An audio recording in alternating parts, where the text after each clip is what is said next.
La première des choses, c'est que Dieu me garde d'abord pour que je puisse voir l'année 2025 et que dans mon secteur d'activité, et que les choses aillent un peu mieux. Nos dirigeants qui puissent quand même aller dans la dynamique de mieux faire pour que la circulation des biens et des personnes, par exemple, soit quand même la moindre des choses.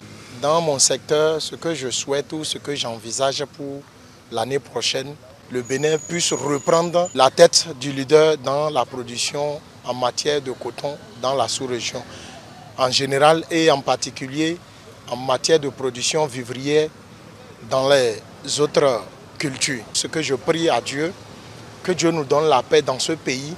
Dans le secteur d'activité de la presse, on a constaté qu'il y a eu l'organisation des élections professionnelles et avec la nomination d'un professionnel comme président de l'institution pouvant réguler cette profession. Le Bénin aujourd'hui n'est plus au point zéro de 1960 à nos jours. Ce que nous constatons aujourd'hui sous le président Patrice Talon sort de l'entendement humain. Beaucoup de choses ont été réalisées sur le plan de la construction des infrastructures socio-communautaires.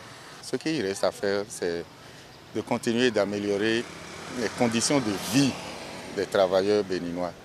Avant 2024, le souhait d'abord, c'est qu'on puisse finir en beauté les activités inscrites dans le PTA des directions départementales dont j'ai la charge. Tout ce qui est inscrit dans notre plan de travail du ministère, que toutes les activités soient bien menées par les différentes directions techniques et autres. Il faut noter que la direction a une activité phare à mener en fin d'année. Il s'agit du festival Konkoma qui va regrouper l'ensemble des artistes de cette discipline au niveau du département, qu'il s'agisse du Borgo et de l'Albo.